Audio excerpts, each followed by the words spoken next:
Hey there, guys. Alright, today we are back with some more overly sarcastic productions. And yes, it is once more another trope talk. This time, Magnificent Bastard. I have no clue what this trope means, so you're not going to see me have any guesses here at the beginning. Before we dive in, though, make sure you go and check out the links in the description box below. I would love if you joined the Discord and followed me over at Twitch. Alright, let's hear Red's description of this, because I don't think I've heard this trope before. I've at the very least not under this fucking terminology. So go ahead and find out. This video was sponsored by World Anvil. That's right, I was but a pawn in their ingenious master plan. It's weird that we make villains likable, right?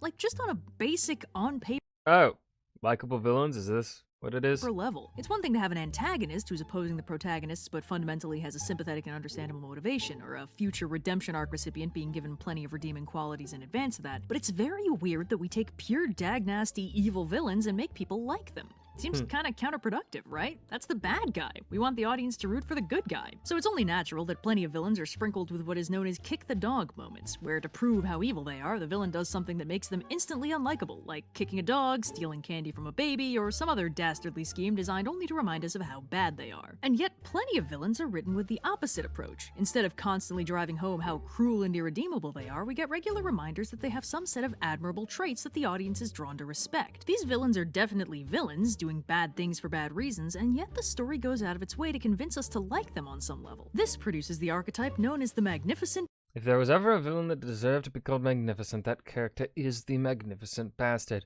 Capturing the audience with their charisma, incredible intellect, mastery of manipulation, and boldness of action, this character is a show stealer, demanding your reverence at every turn.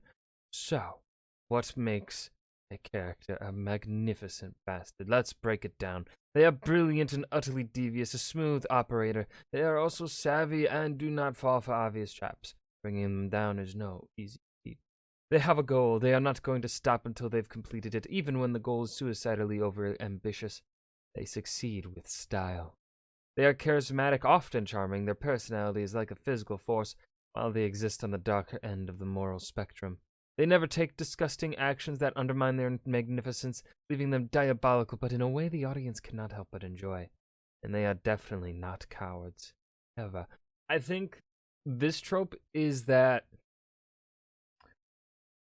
for one, it does make, in my personal opinion, it does, in terms of comparing the Magnificent Bastard to your typical villain, the traditional villain, you know, the mustache twirling, kind of over the top villain. You could kind of say Palpatine in the original trilogy. Actually, yeah, no, this is actually a good example. Palpatine in the original trilogy versus Palpatine in the prequel trilogy. Palpatine in the original trilogy, villain, just plain villain. Palpatine in the prequels, not quite Magnificent Bastard, but he has aspects of it, because he's full on manipulative, and that manipulation action, the way it goes actually with Palpatine is that he is so manipulative that essentially what he does, and you can see it work within the Star Wars fandom, people buy into fucking Palpatine's propaganda is so effective that it has affected people in real life to buy into it. With a lot of people's thoughts on the Jedi Order at the time. There are criticisms to be made of the Jedi Order, but a lot of what you see is like, no, that's just Palpatine winning over you, winning over your mind, having successfully manipulated you. So yeah, but you know, he is so savvy that he's able to trick the audience into kind of him being a magnificent bastard. One way to look at it, I'd say. But in my mind, I find the Magnificent Bastards to be more intriguing, because when they have these moments of like that charisma, they have these moments of humanity, right? Where they are doing these things that are like petting a puppy instead of fucking kicking it. They have those moments. you're then left wondering.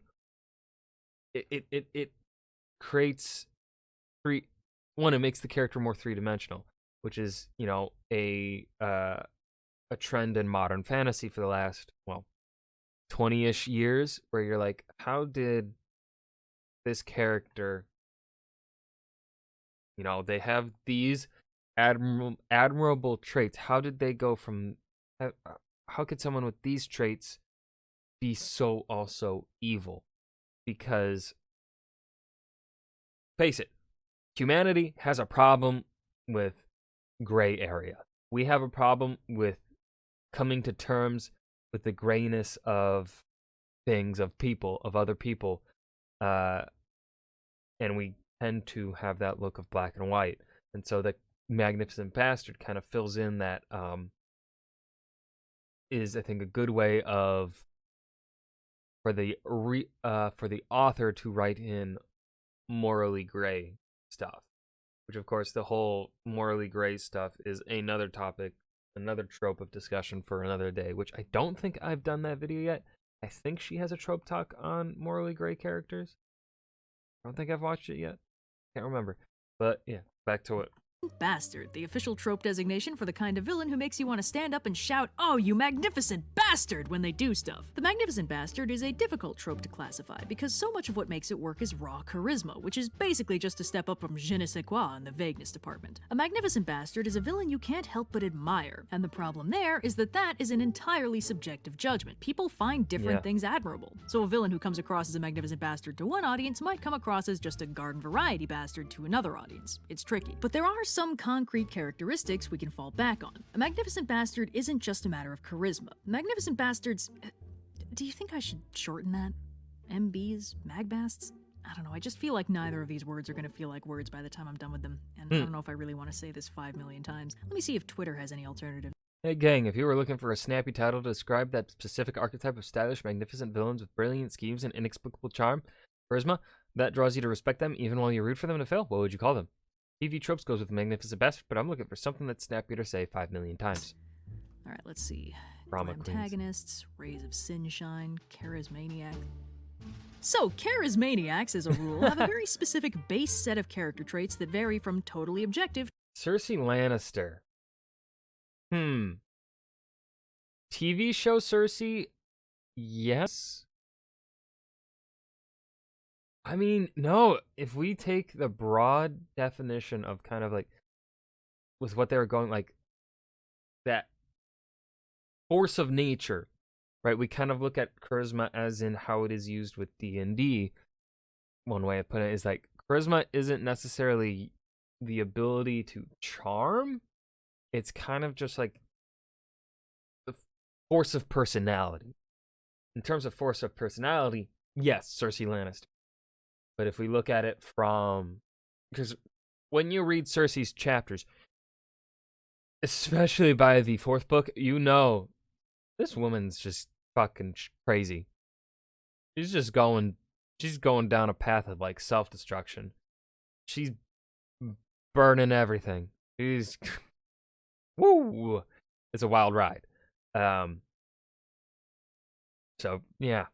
To totally subjective. We've already mentioned charisma, so that's covered. Next on the list is intelligence. Magnificent Bastards are typically tactical geniuses, and at minimum, Cersei Lannister is not. Are cunning adversaries, not easily trapped or misled by the heroes. They might be facing off against an equally brilliant protagonist in a game of high-stakes chess, or more commonly they might be the brains while their heroic nemesis is more the brawn, opposing their strength with cunning multi-layered plans to outwit and confound them. As a general rule, the Charismaniac will always make the best possible decision they can make given the information they have. If they know enough to put something together, they'll probably figure it out. If they could conceivably know something, they probably know it. Now this trait is actually a bit risky, because if you take this too far, you end up with the magical genius, a character who is allegedly smart, but functionally just knows exactly what the writer needs them to know for the plot to happen. Rather than putting the pieces together or deducting something in a way the audience can follow, they're just magically right. This is, on paper, the easiest way to write a smart character since it doesn't involve the writer doing any actual work to make their train of thought make sense. But it never actually works because part of what makes a smart character admirable to the audience is seeing them figure things out, not just magically know stuff. The audience needs to be able to follow along because otherwise you'll be making apparently arbitrary logic psychological leaps which will lose your audience, and if the audience gets lost, they'll feel disconnected from this character they're supposed to like and sympathize with. If a smart character doesn't figure things out in a way the audience can see, we won't appreciate it. This is why so many well-written detectives have partners who aren't genius detectives who need the play-by-play explained to them so we can recognize the skill and cleverness that went into the deduction. If it's just a smart guy magically realizing things that we never had a chance to notice, the whole situation feels unfair to the audience. And that's something you want to avoid, because when things feel unfair, the audience becomes aware of the hand of the author making things unfair. If the Magnificent Bastard is basically just omniscient, that's not fair to the audience or the characters. We need to be able to understand what this character knows and how they're putting it together, or we'll just feel like the author is jerking us around. This is one of the reasons villains have a tendency to monologue their evil plans just to make sure we're up to speed. And speaking of fairness, another key quality of the Charismaniac is standards. Charismaniacs frequently have some kind of personal code or creed to follow. This is the most unconditionally admirable trait these characters can have. Without standards, anything goes. The plot basically turns into a brawl. But if your character is a genius master manipulator with standards, that gives us rules, and the whole situation resolves into something more like a game. The most sympathetic Charismaniacs do treat their villainous schemes as games, and tend to react pretty well to losing because it was fair. This basic concept of fairness and fair play elevates the Charismaniac above many of their evil peers and automatically makes us like and respect them more. They're not interested in winning at all costs. They have rules and some sort of personal honor code that they adhere to. Now, while broadly unconditionally admirable, this trait is not actually 100% necessary for a Charismaniac. Classic diehard villain Hans Gruber is an iconic Charismaniac, and his personal standards are actually quite low. The only code he seems particularly interested in is the dress code. But he almost makes up for it through his combo very brilliant plan and extremely good performance by Alan Rickman. He's pretty sneaky and dishonorable, but honestly that just makes him seem smarter, and that makes up the difference, so we end up admiring him more. He's very good, and we as an audience can admire extreme competence just as much as we could admire personal standards. Now, what actually seems to be the rule here is that the lower the standards of the Charismaniac, the more driven they have to be towards accomplishing their overarching goal. Because most Charismaniacs have a goal, but they don't all want them that badly. In fact, I think we can actually subdivide here into two categories: goal-driven and code-driven. If a Charismaniac cares more about their endgame than their principles, we get a Type 1, a little heavier on the bastard than the Magnificents. If they care more about their personal standards than any individual victory, we get a Type 2, usually significantly more principled and overall less villainous. Type 1s are usually very pragmatic, and frankly, pragmatism is its own kind of standard, where the practical end goal is prioritized over anything more superficial, like a personal code. So I guess they're all sort of code-driven?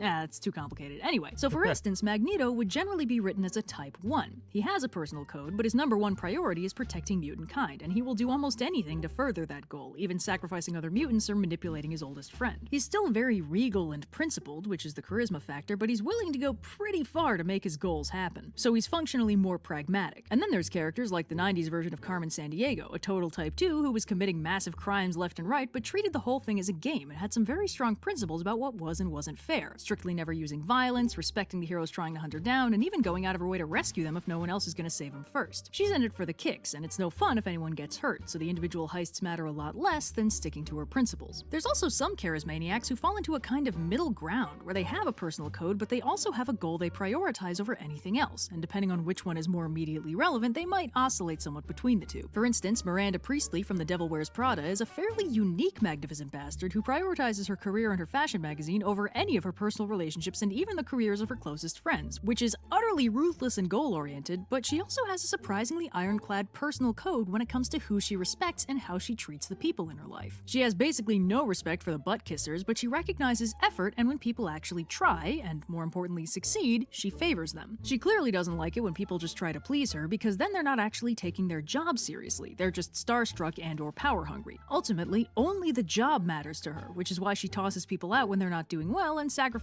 whatever she needs to guarantee the future of her business. In a sense, this is the ultimate marriage between principles and goals. The only principle is to further the goal. Of course, she's still an absolute nightmare to deal with because of those ironclad principles, but that's kind of what makes her such a good antagonist. Code-driven Charismaniacs are, as a rule, more sympathetic than goal-driven Charismaniacs for the simple reason that they're more likely to side with the good guys on a case-by-case basis. A goal-driven character will pursue their objective relentlessly, which in the case of a villain is usually bad for the heroes. A code-driven character will abandon an evil scheme the minute it betrays one of their principles, which can sometimes involve actually turning on the other bad guys and siding with the good guys. But this is only one side of the definition. This gives us some core traits of what a Charismaniac is, but we haven't yet explored what they aren't. Magnificent Bastard is kind of a complex balance to strike, and there are some tropes they just can't do without losing either their magnificence or their bastardness. For instance, charismaniacs cannot betray their goals or principles for petty reasons. They can still be petty in tangential ways. In fact, that can help cement their bastardness in the eyes of the audience. But they cannot trip themselves up on the grand scale for small reasons. They can't indulge their personal whims to the detriment of the actual plan. Charismaniacs need to be able to look at the bigger picture. Some villains, usually the chaotic or incoherent ones, have a habit of dropping their plans the minute something more interesting comes along, which is a very respectable branch of villainy. But it takes away that bigger picture aspect. They let themselves get distracted. A charismaniac might abandon their current goal because they found an even bigger picture to prioritize, but they'll usually avoid derailing their current plans for anything as petty as, for example, revenge, or personally screwing with the protagonists. A nemesis might drop their scheming to prioritize messing with their archfoe, but a proper charismaniac would just have messing with the archfoe penciled in for 6 o'clock while the rest of their machinations continue unchanged. Nothing makes a villain look more incompetent than actively sabotaging their own plans for personal reasons. Pettiness puts it.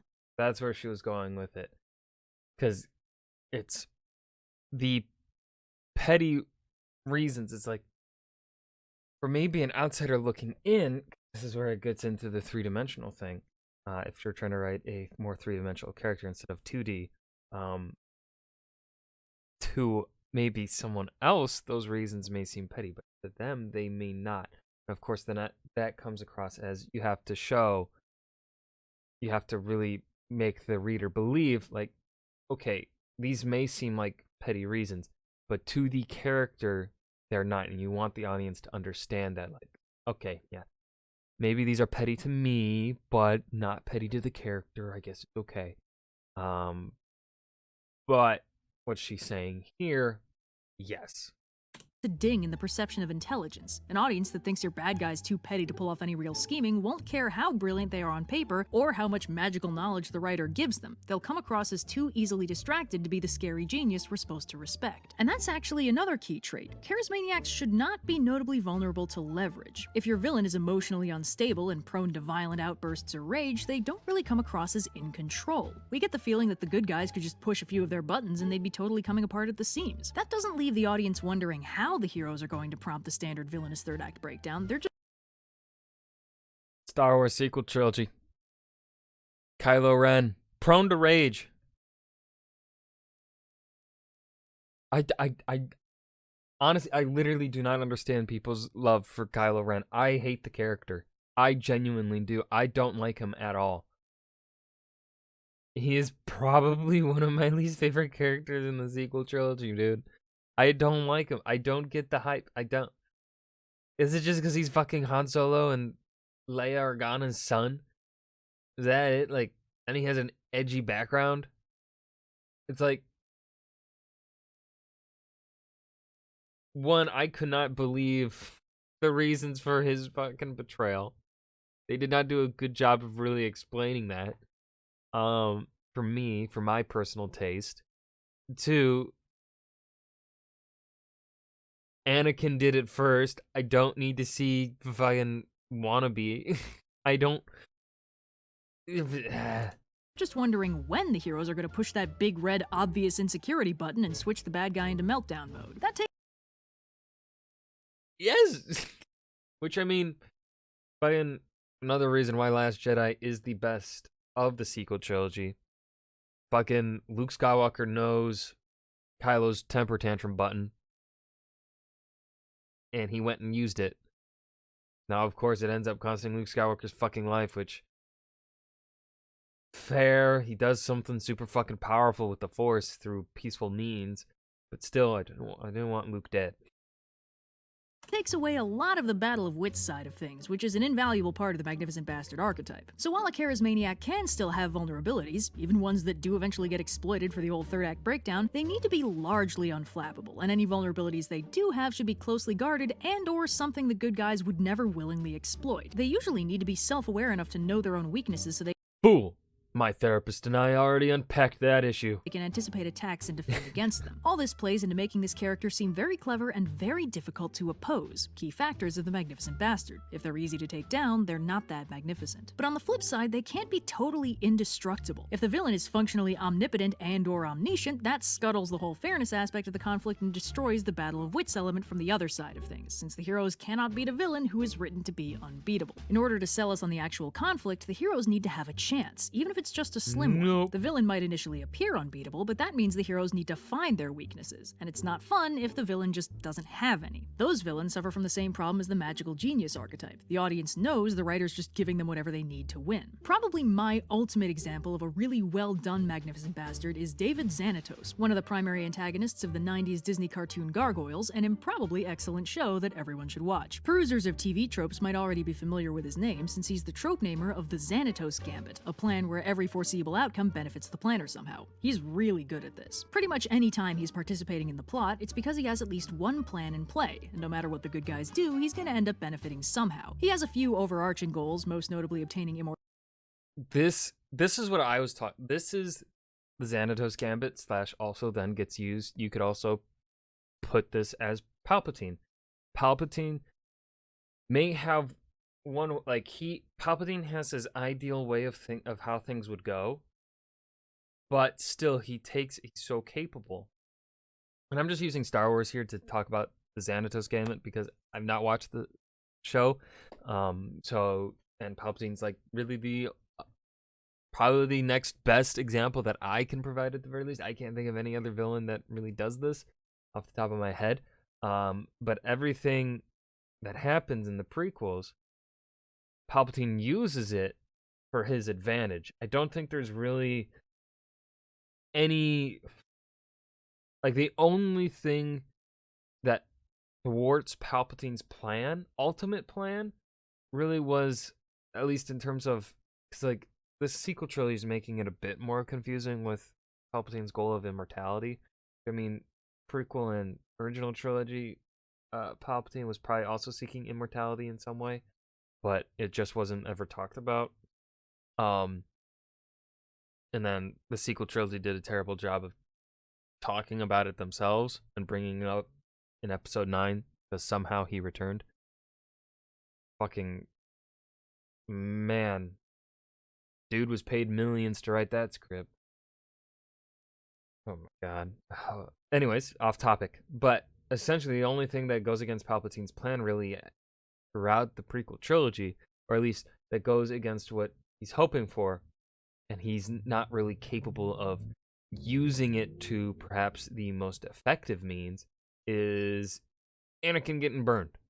Because in Palpatine's original plan, him getting Anakin on his side was going to sway what he wanted to do was have Anakin, like, be the means of swaying public opinion pretty much as a guarantee. Like, honestly, if Anakin had not gotten disfigured,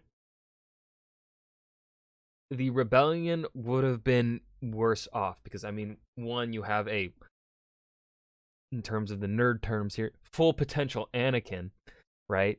Because he's no longer limited with his lack of limbs and constantly in pain body.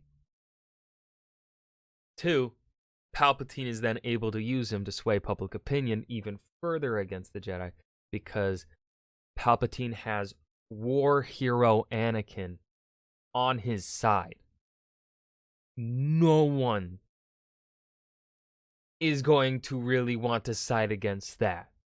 Whereas Vader now, he still uses Vader as Robo Vader as his means of stamping down rebellion, as a means of imperial enforcement and terror and dread, but it is not as efficient as what Anakin could have been, right? This trope, if we're doing, villain is so capable that they can either see so many steps ahead, or that they are just so smart that they can, on a dime, use the hero's initial success immediately against them. Great. It's my favorite. I love that kind of villain.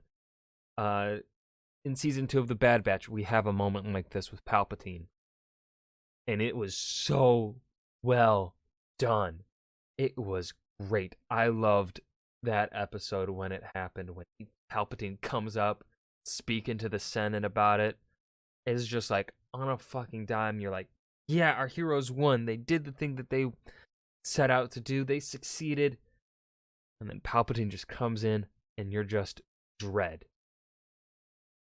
Chef's kiss. Mortality, so he and his wife can enjoy fabulous wealth and power forever, but he really doesn't care about any of his individual small-scale goals, which is why his plans always at least partially succeed. As long as one of them comes to fruition, he considers it a win. He's also very charismatic and charming, and surprisingly principled. For one thing, the protagonist gargoyles are basically his biggest recurring antagonist, not least of which because he continually antagonizes or manipulates them. But the thing is, they all turn to stone during the day, and it's been pointed out how easy it'd be to just destroy them during that stone sleep. And Xanatos deliberately doesn't do that, even though he totally could, because he thinks it'd be a waste. Fundamentally, Xanatos' main interests are general curiosity and furthering his wealth and technological supremacy and having an interesting time while he does it. Taking the easy way out would be boring. And the thing about having no really exploitable vulnerabilities is actually addressed in a specific episode, where Xanatos proposes to his future wife and fellow supervillain with a magic artifact that accidentally turns her into a werewolf. Hey, these things happen. When it becomes clear to him that he can't deal with the situation on its own, he tries to manipulate the gargoyles into helping him out before the transformation kills her. But unfortunately, they know him a little too well by now, and they go to leave the minute they realize he's playing them. He's forced to admit that the monster they're hunting is the love of his life, and he really needs their help to save her. They're still suspicious, boy who cried wolf and all that. He does have a history of manipulating them by saying he needs their help, but on the off chance that a sort of innocent person is actually at risk, they do eventually help him out, and they learn that he was actually being fully honest with them. No tricks, no ploys, just genuine desperation. He's clearly pretty galled by having to open up like this, and he doesn't like the idea that his perennial nemesis know his weakness, but of course they're good guys who don't think of having a love interest as a weakness, so this never gets exploited because that'd be a real dick move. After this point, basically whenever Xanatos' loved ones are in danger, the good guys help him out with no manipulation involved, and after a while, he kind of mellows out and stops all the bad guy stuff and just becomes their rich, dick-headed acquaintance. And that's not actually too uncommon for Type 2 charismaniacs. If their principles matter strongly enough, they end up skirting the edge of anti-villain territory, and might even hit the hero of another story zone, which admittedly does somewhat diminish the long-term villainy of the character archetype. In the ideal scenario, if and when this character flips to being a good guy, they don't really lose their brilliance or their principles. They just swap their goals to somewhat more heroic ones and become a terrifyingly effective threat to the bad guys on par with the threat they used to pose to the good guys. In fact, it's pretty obvious that Magnificent Bastards aren't always villains, because in most well-written versions of his character, Batman is kind of a Magnificent Bastard. He's got all the key elements: intelligent, charismatic, fiercely principled and goal-oriented, while not allowing personal vulnerabilities or petty ideas to distract him from his crusade. Heroes and villains alike are intimidated and frustrated by his scheming and occasionally manipulative tendencies, and he's a living nightmare for the villains he matches wits with. He's a full-on Type 2 charismaniac, prioritizing his principles over everything else. His no-killing policy is ironclad, and he's clearly uncomfortable with the near-omnipotence of the Justice League, refusing to properly join and routinely calling the others out on getting a little too cozy with having a big space cannon on their flying base. Heroic charismaniacs are comparatively rare, but they are loads of fun when they're done right. All the coolness factor of a standard charismaniac, plus you can actively root for them without feeling morally dubious. But plenty of Magnificent Bastards stay villains right to the end, and in those cases, it's not uncommon for them to have a classic third-act breakdown where their magnificence is tarnished somewhat as the heroes manage to genuinely get under their skin somehow. Some Magnificent Bastards are magnificent right down to their bones and take defeat with dignity, but others are a little more insecure in their magnificence and might start to crack when one of their vulnerabilities is located. The third-act breakdown is an integral part of the villain's defeat, where the heroes take an emotional victory alongside a literal one. If a Magnificent Bastard finally cracks, we get to appreciate the magnitude of the events that cracked them, since in most proper cases, we don't really see them properly flustered before the grand finale. And if they don't have a third-act breakdown and instead take their defeat in stride, they reaffirm their magnificence by denying the audience and the heroes that catharsis factor. Their defeat is incomplete because their character is preserved, so this is fairly common with recurring bad guys who don't want to lose their punch on the first defeat. A third-act breakdown isn't always quick either. Some charismaniacs get thrown off their game by an unexpected development and begin a slow slide into the breakdown zone, gradually getting more and more tilted before losing it entirely. This is fairly common with classic Disney villains specifically, who almost always start out suave and charismatic, pulling the strings on the plot before something happens to surprise them, and once they're officially off their game, their defeat is only a matter of time. Magnificent Bastards, as a rule, are only as successful as they are confident. If they seem fine, it's because the heroes are playing right into their hand. Man, Red is so good at words. no matter how well it looks like they might be doing. But if the villain looks actually shocked or angry or otherwise uncharacteristically emotional, that usually means we're outside the planning zone, and they have to start improvising. Some villains are actually pretty good at improvisation, but the ones with more ironclad plans tend to crack the minute they get even slightly outsmarted. But that's actually part of the delicate balance of writing a Magnificent Bastard. We need to see them established and consistent before we start throwing in surprises like unexpected nobility or emotional instability. And if we throw those curveballs too often, they start being what we expect from the character. If your charismaniac is constantly getting tilted and thrown off their game by the heroes, that really diminishes their magnificence. But if the heroes only manage that very infrequently, it reinforces the idea that this is an actual struggle. And on the flip side, if your charismaniac is constantly doing surprisingly heroic or noble things because of their personal code or whatever, they also slip out of the Magnificent Bastard zone because at that point they're basically just a secondary protagonist who occasionally does schemes on the side. It's all about balancing the magnificence with the bastardness. The audience needs to be sold on both. And like any character archetype built on charisma and coolness factor, if the character doesn't sell the charisma, the whole concept falls flat. This is the biggest hurdle with a Magnificent Bastard. If they don't actually come across as magnificent, the audience instead sees the writer waving around their favorite character, going, "Ooh, look, aren't they so cool? Look at all the nice suits I put them in. See? They're monologuing in like a creepy yet classy way. Oh, they're just You so caught cool." me And there is monologuing. nothing less cool than someone trying desperately to convince you that they are cool. So, yeah, and thanks again to World Anvil. And that was Trope Talk, man. Magnificent Bastards. This was a good episode. I really enjoyed this one. I